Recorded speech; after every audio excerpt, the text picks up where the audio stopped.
Agora, para aqueles que são crianças há mais tempo, né, como costuma dizer nosso irmão seminarista Rafael, abram as suas Bíblias, Efésios capítulo 4. Nós estamos chegando ao final da jornada no capítulo 4. Eu me propus a fazer uma série expositiva nesse capítulo.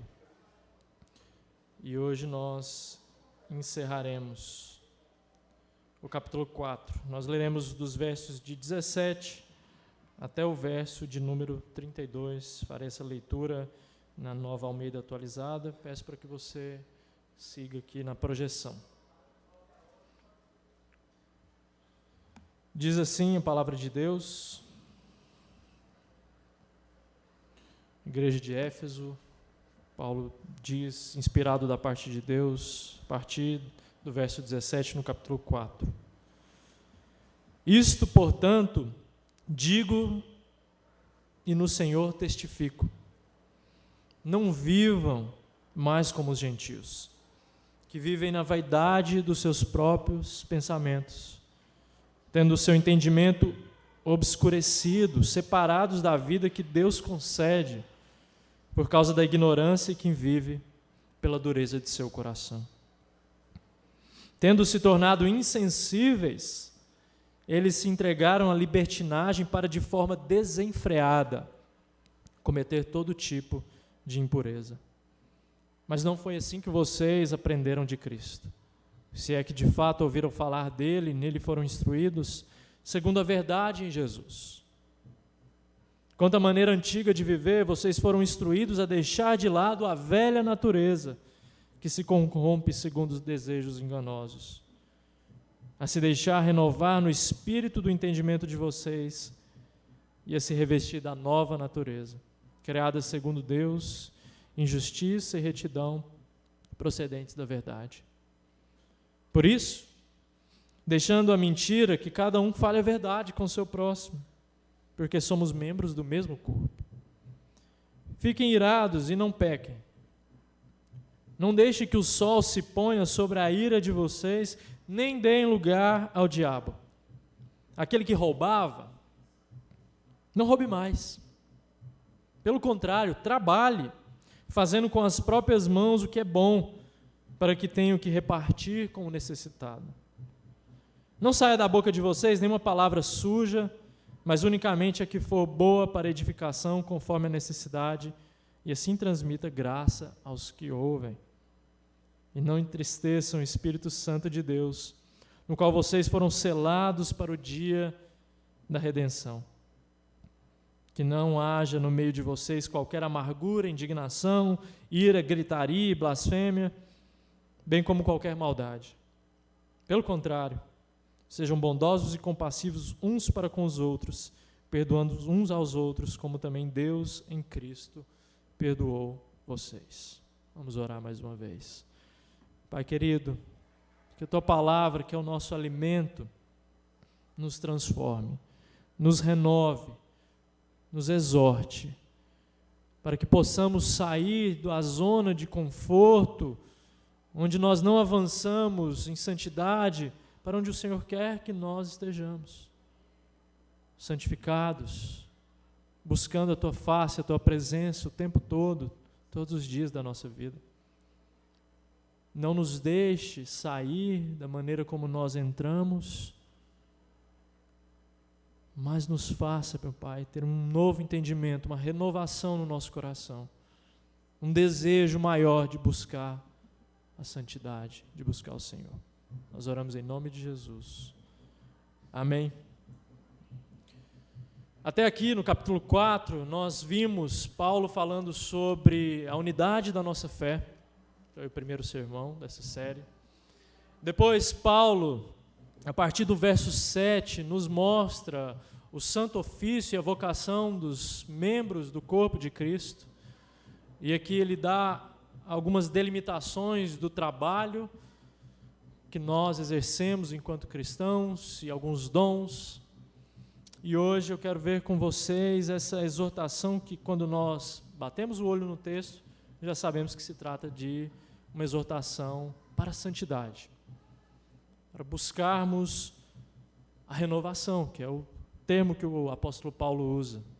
Nos revestirmos dessa nova natureza cada vez mais e que ela se torne cada vez mais concreta na minha e na sua vida. É disso que tratarei nessa noite. Então, nos primeiros versos, de 17 a 22, nós veremos a base pela qual o apóstolo Paulo diz isso, sobre a nova natureza, e essa busca, e essa exortação à santidade. E depois nós faremos, assim como o apóstolo Paulo, as aplicações a partir do verso 25. Esse vai ser o nosso trajeto nessa noite. Portanto, ligue o seu GPS para a santidade de Deus no seu coração. Esse é o nosso caminho, o caminho que nós iremos traçar nessa noite. Então veja que o apóstolo Paulo está trabalhando no capítulo 4, não em termos individualistas, não em termos da particularidade de cada um de nós, mas o apóstolo Paulo está falando e está tratando em termo coletivo. Desde o primeiro verso no capítulo 4, essa é a preocupação do apóstolo Paulo. Embora as escrituras sejam recheadas de outros textos que pormenorizam ou particularizam a nossa experiência de santificação, a nossa busca pessoal, a preocupação aqui do apóstolo Paulo é falar sobre a nossa busca enquanto corpo. É falar da nossa busca e da nossa preocupação enquanto membros. A nossa busca e a nossa preocupação enquanto igreja. É assim que o apóstolo Paulo trabalha o capítulo 4. E é muito importante nós entendermos isso, porque por muitas vezes nós temos essa ênfase exagerada quando nós colocamos a par das escrituras que Deus tem um povo, Deus trabalha com a igreja, e às vezes nós temos essa ênfase exacerbada de que santidade, busca de santidade, ela só se dá em termos particulares, só se dá em termos da nossa individualidade, só se dá em termos da nossa busca, a ponto de produzirem pessoas que se acham tão santas, mas tão santas, que não servem mais para estar no contato com outras pessoas que não são tão santas como elas. Então o apóstolo Paulo nos diz aqui que existe um aspecto da santidade que a gente às vezes negligencia, que é o aspecto coletivo, comunitário, povo de Deus, igreja. E a gente precisa entender isso se nós quisermos viver a santidade por completo, se nós a de fato buscamos.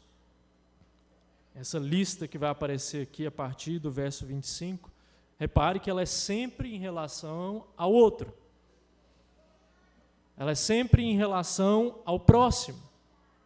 É sempre em relação àquele que também, junto com você, é membro do corpo de Cristo.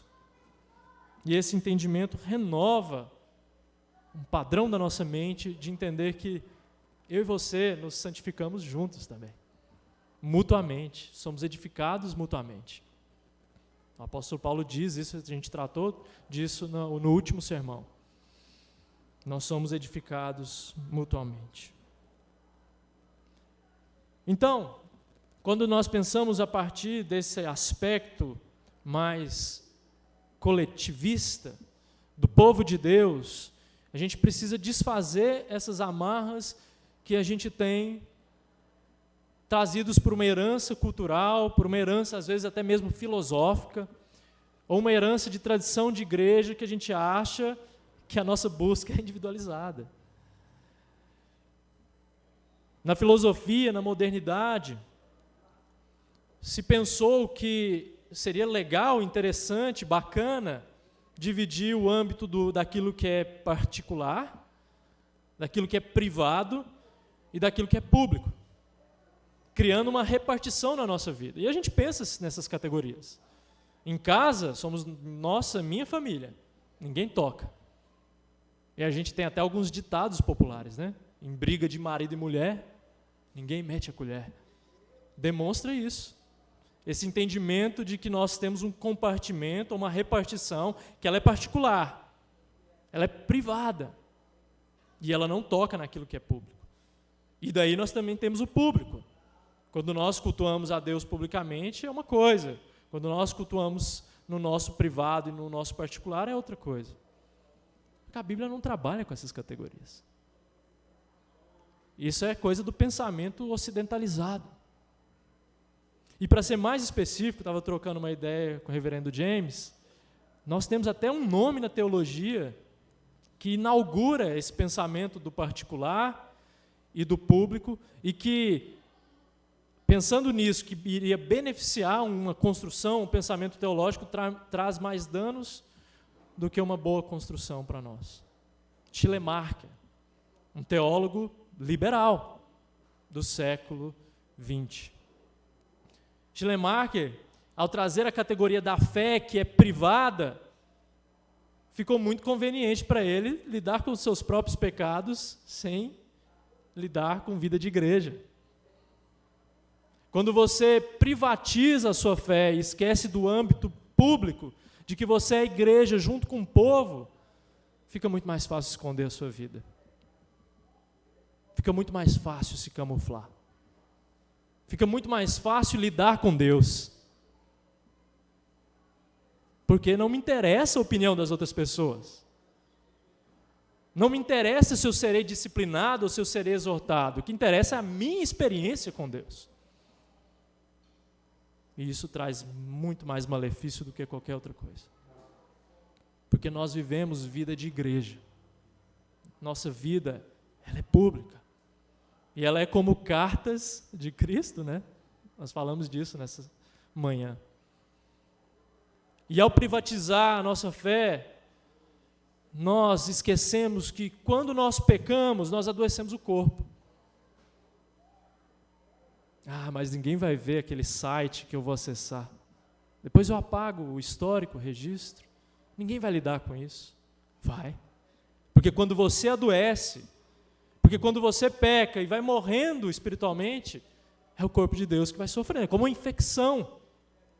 O corpo não dá sinais na infecção. Uma parte que você nem sabia que existia no seu corpo começa a doer e de repente todo o corpo está doendo.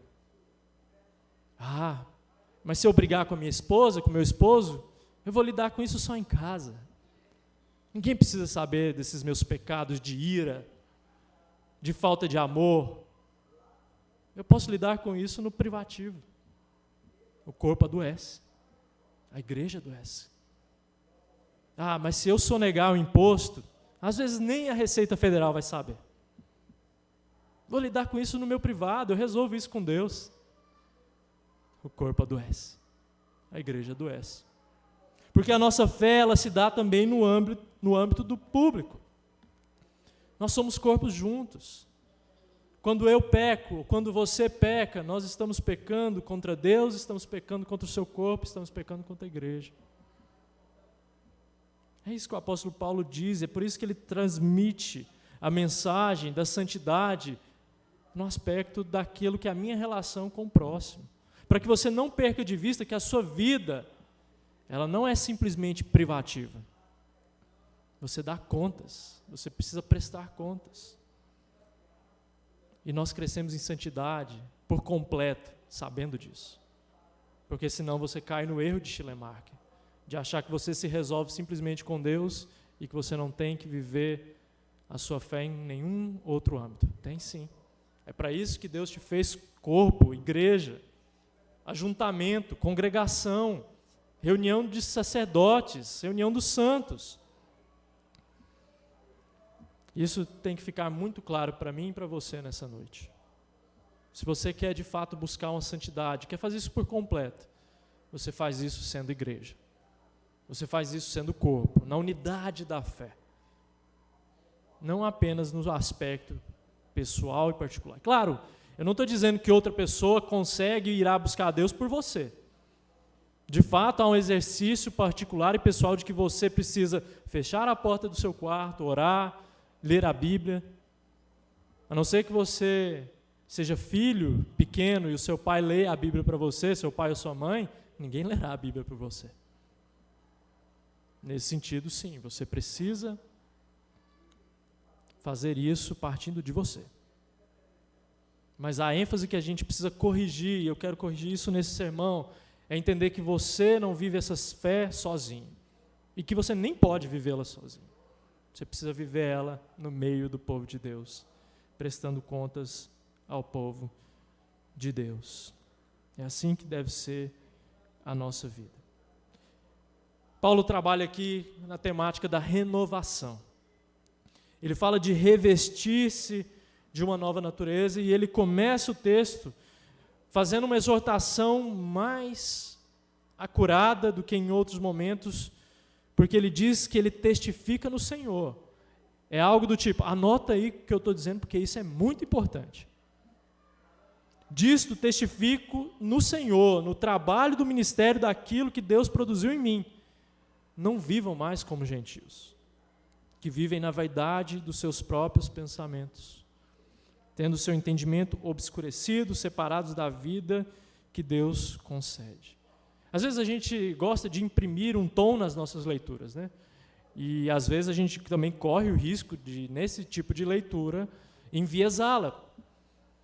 Às vezes a gente corre o risco de ler o apóstolo Paulo, ou outro autor bíblico, e pensar, nossa, Paulo parece arrogante aqui, né? Porque ele está lidando com os gentios e está dizendo, não seja como eles. E dependendo de como nós enviesamos a nossa leitura, nós tornamos o apóstolo Paulo arrogante. Mas esse não é o tom dele. Paulo fala isso sempre em contrição. Ele chora por aqueles que estão perdidos. Assim também tem que ser a minha e a sua postura. Nós devemos ficar tristes por aqueles que ainda vivem a sua vida como gentios, obscurecidos no seu conhecimento, na sua mente, separados da vida que Deus concede. Eles não sabem, eles não conhecem, eles não têm entendimento da visão da vida boa que nós temos. Esse é o grande alvo, a visão de uma vida boa. Essa visão só se dá no relacionamento com Deus. A gente tem trabalhado isso na escola dominical, na classe de jovens, fazendo uma trajetória do pensamento humano e de como todos os filósofos, pode pensar nos mais requisitados e requintados possíveis. Platão, Aristóteles, Kant, todos eles erraram. Por mais refinado que fosse o pensamento deles, por mais que alguns até se aproximassem da verdade, mas na busca da verdade, eles continuaram obscurecidos na sua mente. Assim é a vida daqueles que não conhecem a Deus. E eu e você temos que ficar contritos e ansiar para que essas pessoas sejam alcançadas e saiam da ignorância de uma vida sem Deus. O grande paradigma para nós é Romanos capítulo 1, quando Paulo diz que o ser humano trocou o Criador pela criatura, trocou a glória de Deus por idolatria. Assim são as pessoas à nossa volta que não conhecem a Cristo. E eu e você corremos um sério risco de nos acharmos melhor do que eles em nós mesmos. Não é verdade? Às vezes a gente olha para um miserável pecador e diz, está lá, miserável pecador. Eu sou muito melhor, eu conheço a Deus. Eu sou presbiteriano. Eu tenho pedigree. Ninguém tem pedigree espiritual diante de Deus. Somos todos miseráveis pecadores. A única diferença de nós para os gentios é que nós fomos alcançados. Não havia mérito nenhum em nós. Às vezes eu me pego pensando nisso. Não uma vez, não duas, várias vezes eu me pego pensando nisso. Senhor, o que o Senhor achou em mim? A única resposta que eu encontro é nada. Não tinha nada em mim que pudesse atrair os olhos do Senhor soberano do universo. E mesmo assim, Ele me alcançou e Ele te alcançou. Você faz parte de um povo e você vive a sua santidade não só como uma pessoa individualizada, mas como um povo. E Paulo continua aí dizendo que esses gentios, eles tornaram-se insensíveis e entregaram-se à libertinagem para, de forma desenfreada, cometer todo tipo de impureza. É a mesma linguagem e o mesmo caminho que Paulo traça em Romanos capítulo 1. De mostrar que esse primeiro ímpeto do coração humano é para a libertinagem, é para toda sorte de impureza. Mas não foi assim que eu e você aprendemos de Cristo. Aprender de Cristo é diferente de aprender sobre Cristo. Aprender sobre Cristo não é tão difícil assim. Você se matricula numa escola de teologia, você vê vários vídeos no YouTube e você vai aprender sobre Cristo. Vai saber os atributos de Deus, vai saber cristologia, vai saber tipologia do Novo Testamento, vai saber alguns nomes muito técnicos e bonitos para você recitar, mas se você aprender apenas sobre Cristo, você é um miserável. Paulo diz que eles aprenderam de Cristo. Um milagre operado pelo Espírito Santo. Esse é o meu e seu alvo também na busca da santidade. Não é meramente aprender sobre Cristo, mas é aprender de Cristo. É viver com Cristo. Se todos esses filósofos, eles erraram e não alcançaram a verdade nessa busca da verdade, a sabedoria judaico-cristã já dizia que a verdade ela se dá num relacionamento. Esse relacionamento é figurado e é tipologizado no Antigo Testamento, no livro de Provérbios, quando o homem busca sabedoria, a sabedoria é personificada na figura de uma mulher. Para nos dar a ideia de que nós alcançamos a sabedoria num relacionamento. Não um relacionamento entre homem e mulher, mas num relacionamento homem e Deus, do qual quem dá o primeiro passo, quem nos busca é Deus, não o homem. Não o homem. É Deus quem dá o primeiro passo. E isso é precioso demais, porque isso nos esmaga. Isso me humilha, isso te humilha. Te coloca para baixo, nos coloca no devido lugar que nós devemos estar para entendermos a correta e a verdadeira adoração. Nós não somos nada. Mas Cristo graciosamente nos amou e nos encheu de valor e propósito. Tudo isso em Cristo, reconciliando com Ele mesmo todas as coisas. Querido, minha querida, é isso que dá sentido para a sua segunda-feira. Amanhã você vai enfrentar uma rotina de trabalho. Amanhã você vai enfrentar uma rotina de estudo. E você não vai fazer isso sem propósito.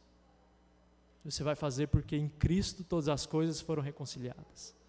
Aquelas 6 horas de estudo para concurso público que você vai fazer depois de chegar em casa de uma rotina de trabalho, ela tem valor só por causa de Cristo. Se for só para ganhar dinheiro e mudar de status social, esquece. Isso não é o propósito de um cristão. Mas se for para glorificar a Cristo, aí você entendeu ou está começando a entender o valor das coisas. Ou então quando você chega em casa e tem aquela pilha de louça suja para lavar, você pensa, que propósito que há nisso? Se você for pensar um pouquinho mais, você vai conseguir encontrar numa pilha suja, numa louça suja, a renovação. Quando você lava e aquilo se torna limpo, é o que Deus fez em nós. É o que continuamente nós somos feitos quando nós nos arrependemos. Nós somos feitos limpos. E é isso que nós precisamos entender. Paulo está falando aqui dessa ideia de renovação. Nós aprendemos de Cristo, pelo milagre do Espírito Santo. Nós somos instruídos em Cristo, segundo a verdade que é encontrada em Cristo, em Jesus. Se essa miríade de pensadores e filósofos erraram, é porque eles não encontraram Cristo. É porque eles não viraram os seus holofotes dos seus pensamentos rebuscados para Cristo. É Ele quem dá sentido para toda a nossa existência. É Ele quem dá sentido para a nossa busca de santificação. E aí Paulo diz mais, que quanto à nossa maneira antiga de viver, nós fomos instruídos a deixar a velha natureza. É o texto que nós lemos em Colossenses, na liturgia. Que se corrompe segundo os desejos enganosos. E nós precisamos nos deixar renovar no espírito do entendimento. Ou seja, é o trabalho do Espírito Santo no meu e no seu coração, em nós, no nosso espírito, na nossa alma, no nosso corpo. É o Espírito Santo produzindo isso. E a imagem aqui ela é muito vívida. É a imagem da troca de roupa, a imagem do vestuário. Nós nos revestimos dessa nova natureza. criadas segundo Deus, em justiça e retidão, procedentes da verdade. Aquilo que Deus almejou para o homem, lá em Gênesis capítulo 1, verso 26, quando é dito que nós somos feitos imagem e semelhança dele, nós encontramos esse propósito quando nós somos revestidos da nova natureza. E aí nós não vivemos mais com a perspectiva de que nesse mundo quebrado por causa do pecado, nós devemos agir de qualquer maneira. Nós vivemos e agora agimos segundo essa nova roupagem que nos foi dada. Essa roupagem que nos foi dada carrega justificação, da qual nem eu nem você poderíamos alcançar sozinhos, de maneira alguma. Essa nova roupa que a gente veste, a nova natureza, é a que nos habilita a vivermos uma vida santa, uma vida em retidão diante de Deus. Santidade essa, sem a qual ninguém verá o Senhor, diz o autor de Hebreus. É isso que deve ser a minha, a sua preocupação, em viver isso, não somente no aspecto individual, mas público. Paulo está lidando aqui com judeus que conheciam a lei, que se orgulhavam da sua etnia, que se orgulhavam do jeito até mesmo pormenorizado que eles conseguiam cumprir a lei de Deus, mas que quando Jesus bate de frente com os fariseus diz: vocês não entenderam nada. Vocês querem cumprir a vírgula da lei, mas vocês não honram nem pai nem mãe. Vocês dizem dar o melhor dízimo e oferta possível, mas vocês não conseguem amar o próximo. Veja que Jesus também está falando sobre santidade no aspecto coletivo. Eu e você precisamos entender isso. Precisamos ansiar por isso. Precisamos querer viver isso de verdade, dia após dia. A santidade, ela não é um pacote avulso na nossa vida, tá bom? A santidade não é algo do tipo que nós podemos viver sem. Às vezes a gente tem essa impressão, né? Vou deixar a santidade para os pastores, líderes de ministério, gente que está à frente. Eu me contento aqui com minha vida com Deus meia boca. Não preciso ser tão santo quanto os outros. Não, que isso, eu deixo isso para o John Piper. Eu deixo isso para o Joel Bick. Eu deixo isso para tantos outros homens de Deus. Para que eu vou correr atrás disso? Dá trabalho. A santidade não é um pacote avulso. Quando nós estudamos a ordem da salvação, a ordo salutis, nós entendemos que a santificação é um passo necessário. Santidade sem a qual ninguém verá o Senhor. Eu e você precisamos ansiar, desejar, viver, contemplar, amar a santidade de Deus. Acabei de citar John Piper. Ele diz isso, que nós só pecamos porque nós não desejamos suficientemente a glória de Deus. E que os prazeres do pecado, mentirosos, nos atraem mais e são mais desejosos para nós do que a santidade e a beleza de Deus. É por isso que nós pecamos. E aí ele diz de 3 áreas que o ser humano peca por excelência: sexo, poder e dinheiro. São as 3 áreas que o ser humano tomba, porque deseja mais essas 3 coisas do que a beleza de Deus e as promessas de Deus. Essa é a sua ideia de graça futura. Você contemplar as promessas de Deus, para no momento da sua tentação, você enxergar essa beleza da santidade e não cair em tentação, mas viver em santidade. Mas quando você deseja mais o pecado, quando você deseja mais a mentira do pecado, aí não tem outro jeito. Você cai, você falha, você tomba. Nós precisamos ansiar pela santidade. Um outro aspecto é que às vezes nós não estamos tão seguros da nossa salvação. Isso também atrapalha a nossa busca de santidade. Às vezes a gente acha que não está tão bem com Deus, que a nossa vida ela não está tão correta assim, e isso significa então que nós não somos salvos. E isso vira um ciclo vicioso. Por você achar que você não é próximo de Deus, você peca mais, e você fica mais distante de Deus, e isso interminavelmente. O que eu quero te incentivar nessa noite é buscar a tranquilidade e a alegria da sua salvação. Porque esse é um caminho também do qual você vai se alegrar mais na busca pela santidade. E aí entra um aspecto que eu preciso elucidar com vocês também, do nosso esforço. Esse é um tema muito difícil para nós, porque nós somos salvos pela graça, e às vezes a gente fica sem entender. Tá, sou salvo pela graça, e agora? Agora entra o esforço? Agora entra o mérito? E às vezes a gente fica com a ideia teologicamente bagunçada na nossa cabeça. Não. O nosso esforço não é um mérito nosso. Até mesmo o nosso querer e o nosso efetuar é obra de Deus, Filipenses capítulo 2. Até mesmo a nossa motivação, a nossa gasolina e o nosso combustível para buscar a santidade vem de Deus. Você não pode se orgulhar. Você não pode achar que você é o bambambam. Não. Até isso vem de Deus. Por isso, você está habilitado a buscar a Deus por santidade, porque vem dEle. Te desafio nessa noite. Você que acha que não está vivendo uma vida de santidade, mas anseia por isso. Ore. Ore a Deus pedindo por santidade. É a primeira das aplicações que eu posso fazer nesse texto. Mas ore de verdade. Ore contrito. Ore com choro, se preciso for. Mas ore. Busque. Peça. E assim nós somos cada vez mais revestidos dessa nova natureza, que não é nossa em primeiro lugar, mas foi dada. É uma graça, é um dom. O dom da fé. E isso nos mostra a excelência da obra de Cristo.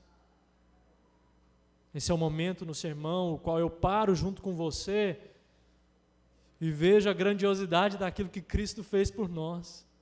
Domingo após domingo, sermão após sermão, nós relembramos disso.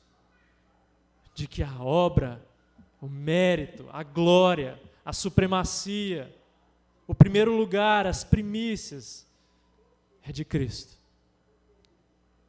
Nele reside toda a plenitude. Naquilo que Ele fez na sua obra na cruz do Calvário.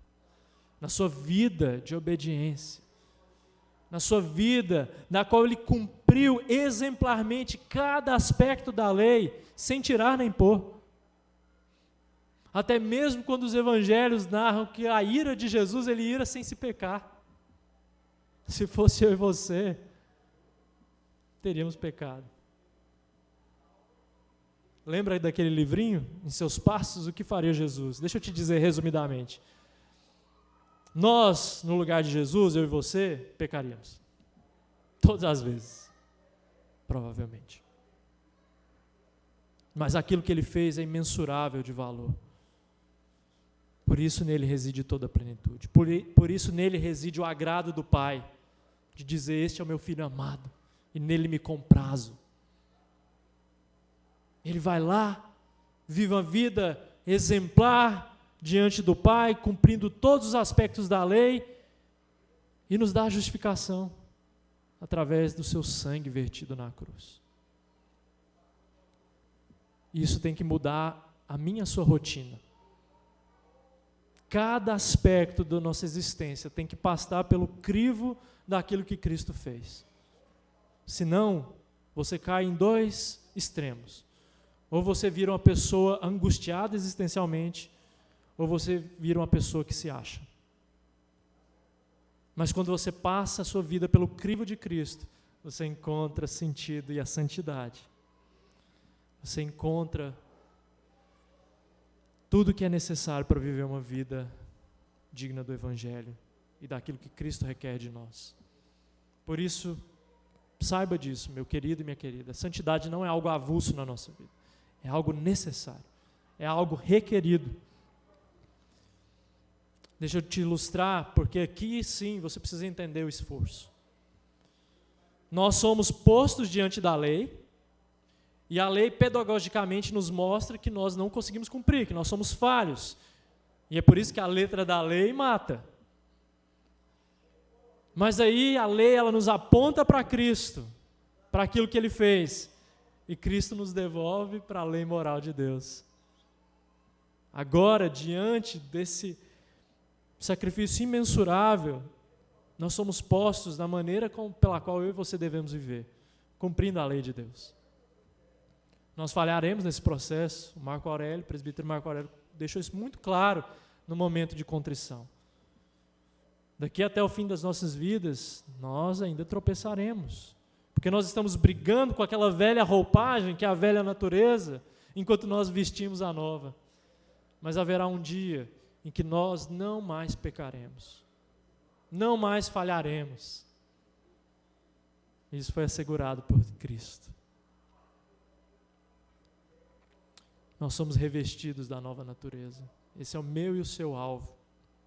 E aí Paulo passa para a aplicação, e eu quero passar para a aplicação também nesse sermão. Por isso, deixando a mentira, que cada um fale a verdade com o seu próximo. Paulo lembra o aspecto do mandamento de não dar falso testemunho. E veja, Paulo lidando aqui com os judeus sabiam isso. Paulo está lidando aqui com textos consagrados. Zacarias, capítulo 8, verso 16, diz para não mentir. Quando Deus diz através do profeta que vai restaurar Sião, está lá o mandamento claro, não mintam para com o próximo. Aí Paulo continua, expande isso, que cada um fale a verdade com o seu próximo, porque somos membros do mesmo corpo. Está vendo a santidade nesse aspecto, eu e você, juntos, corpo? Somente uma pessoa que tem transtornos da mente consegue mentir para si mesmo. Do contrário, nós não conseguimos mentir para nós mesmos, nós sabemos que estamos mentindo. Paulo está dizendo aqui, não minta, deixa a mentira, fale a verdade com o seu próximo, porque o seu próximo é seu irmão, ele é membro do mesmo corpo que você, e se você adoece espiritualmente, ele adoece também. Fiquem irados e não pequem, Salmo capítulo 4, verso 4. Não deixem que o sol se ponha sobre a ira de vocês, não deem lugar ao diabo. Às vezes a gente acha que a gente vai vencer a ira somente com terapia, psicólogo, psiquiatra, remédios. Embora eu reconheça que essas coisas são usadas por Deus sim para nos ajudar, com certeza são, a gente precisa louvar a vida de bons psicólogos cristãos, de bons psiquiatras, de boas condutas terapêuticas. Você não pode fugir da verdade do texto que você vence a ira pecaminosa somente através da santidade, somente através daquilo que Cristo opera em você, o Espírito Santo produz no seu coração. Então, meu querido e minha querida, não mintam, não se irem pecaminosamente, especialmente nas relações conjugais, relações familiares, onde ninguém está vendo. Ninguém está vendo se eu mirar. Deus está vendo. Se você adoece o seu esposo ou a sua esposa, você adoece outra pessoa que é membro do corpo de Cristo. Aquele que roubava, não roube mais. Pelo contrário, trabalhe, fazendo com as próprias mãos o que é bom, para que tenha o que repartir com o necessitado. Paulo está expandindo a ideia de que não é só a questão do roubo, mas a questão de trabalhar para ter o que acudir o necessitado, para ter o que ofertar na vida da igreja. Roubar simplesmente não é roubar dinheiro, não é cometer um furto, mas às vezes nós roubamos a Deus com o nosso tempo. Quando nós somos procrastinadores, quando nós somos preguiçosos, nós estamos roubando. Às vezes você está roubando do seu patrão, quando em vez de trabalhar, você está lá fazendo qualquer outra coisa. Paulo está dizendo aqui, não roube, trabalhe, porque o trabalho é instrumento bom, da bondade de Deus, pelo qual você vai ter recursos para acudir o próximo, para ofertar. Não saia da boca de vocês nenhuma palavra suja, mas unicamente a que for boa para edificação, conforme a necessidade, e assim transmita graça aos que ouvem. Grave essa parte final aqui do verso. Transmita graça aos que ouvem. Se nós somos essas cartas de Cristo, e nós somos mesmo, nós temos que transmitir graça. E quando nós usamos a nossa boca para falar aquilo que não edifica, aquilo que é palavra torpe, nós estamos amaldiçoando ao invés de abençoar. Então nós devemos tomar muito cuidado com o conteúdo que sai da nossa boca. Às vezes em casa. Você acha que você está no seu âmbito privativo e que você pode ser um boca suja dentro de casa. Seus filhos te veem. Você é exemplo. O pastor James falou isso hoje cedo. E não entristeçam o Espírito Santo de Deus, no qual vocês, eu e você, nós todos fomos selados para o dia da redenção. Meu e o seu alvo na santificação é não entristecer o Espírito Santo de Deus, mas nutrir essa relação. Lembrando que esse esforço é produzido por Ele mesmo, a graça e o mérito é dele, e que eu e você somos abençoados por isso. Isso dá um senso para mim e para você de gratidão, daquilo que eu e você não conseguiríamos, mas porque Ele opera em nós, nós conseguimos viver uma vida santificada. E uma lista final que Paulo diz aqui para os nossos relacionamentos: que não haja no meio de vocês qualquer amargura, indignação, ira, gritaria, blasfêmia, bem como qualquer outra maldade. E às vezes isso existe em igreja. Tem muita gente aqui que tem 10, 15, 20, 30, 40, 50 anos de igreja. E já viram outras pessoas sair da vida de igreja porque presenciaram isso. Amargura, indignação, coisas que não foram tratadas, coisas que não foram conversadas, coisas que foram ficadas para debaixo do pano. Não é assim que nós crescemos em santificação. Nós devemos tratar, meus irmãos. Conselho que a palavra de Deus, conselho não, o mandamento que a palavra de Deus te dá essa noite é: se tem alguma coisa mal resolvida no seu coração, busque o seu irmão. Não é isso que Jesus diz em Mateus? Não é esse o preceito que a gente faz para disciplinar alguém na igreja?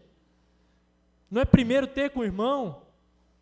Não é primeiro rasgar o coração e os seus motivos e falar: meu irmão, fiquei triste, fiquei indignado. Se você não tratar, isso vira amargura. E nós não podemos viver uma vida santa com amargura no coração. Indignação, ira, gritaria, blasfêmia. Quando nós não cremos na suficiência do poder de Deus, nós blasfemamos. Nós cometemos maldades. Mas pelo contrário, como diz Colossenses também, capítulo 3, verso 13, sejamos bondosos, compassivos uns para com os outros, perdoando uns aos outros. É a parte mais preciosa dos versos. Como também Deus, em Cristo, perdoou vocês. A nossa santificação se dá por um processo de perdão mútuo também. Já parou para pensar nisso? É assim que nós crescemos em santidade. Quando nós nos preocupamos não só conosco, você e você mesmo, mas quando você olha para o outro e você entende que ele é parte fundamental do seu relacionamento com Deus. Viva isso, anseie por isso, almeje isso, queira isso. E a aplicação do texto está pronta aqui. Não minta, não se ire, não roube, não deixe o coração amargurado. Trate todas essas coisas como nós devemos tratar, como irmãos em Cristo. E eu te garanto que quanto mais você fizer isso, mais o senso de santificação vai crescer no seu coração. Mais você vai ansiar pela glória de Deus. Amém? Vamos orar, agradecer ao nosso Deus. Pai querido, Deus de amor, nós mais uma vez nos colocamos diante de Ti em oração, agradecidos pela Tua palavra que nos exorta, que nos humilha, que quebra as expectativas erradas e coloca as expectativas corretas no lugar e que nos faz viver a igreja. Senhor, minha singela oração nessa noite é que nenhum dos que estão aqui me ouvindo, dos que vão me ouvir através da internet, que nenhum deles se perca em meio a uma vida de dissolução, uma vida de briga, de contenda, que não olha para o próximo. Minha oração, Pai, é que meus queridos irmãos permaneçam juntos, unidos, que essa igreja seja cada vez mais una, cada vez mais ansiosa pela presença do Senhor coletivamente. Que seja uma alegria poder cultuar o Senhor domingo, porque em primeiro lugar nós estamos cultuando o Senhor, mas porque em segundo lugar, horizontalmente, nós veremos queridos irmãos, queridas irmãs. Nós juntos adoraremos, louvaremos, eternidade afora, e isso começa aqui. Pai, que seja feito nos nossos corações através daquilo que o Teu Espírito Santo produz. Esse é meu desejo, é minha oração. Em nome de Jesus. Amém. Deus abençoe.